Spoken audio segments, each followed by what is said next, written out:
Hello my YouTube family. ఇక్కడైతే ఊర్లోకి సోదులు చెప్పే వాళ్ళు వస్తూ ఉంటారు కదా చాలామంది.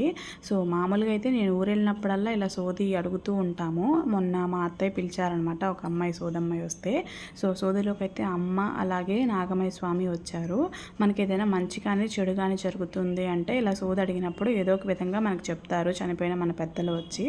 ఇక్కడైతే సోదిలోకి అమ్మ వచ్చిందనమాట. నేనైతే చాలా బిలీవ్ చేస్తాను, ఇది చాలామంది నమ్మరు, బట్ నేను మాత్రం నాకు చిన్నప్పటి నుంచి అలవాటు కాబట్టి నేనైతే బిలీవ్ చేస్తాను.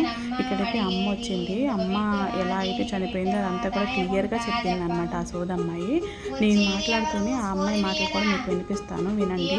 నేనైతే చెప్పాను కదా చిన్నప్పటి నుండి నాకు చాలా నమ్మకం అని చెప్పేసి, ఎందుకంటే ఎప్పుడు మేము అడుగుతూ ఉంటాము మా చనిపోయిన పెద్దలు అలాగే దేవుళ్ళు సోదిలోకి వచ్చి మాదేమైనా మొక్కులు ఉన్నా సరే, మనకి ఏమైనా మంచి కానీ చెడు కానీ జరుగుతున్నా సరే ముందే చెప్తారనమాట. సో బిలీవ్ చేయటం లేకపోతే అనేది ఎవరెవరి ఒపీనియన్.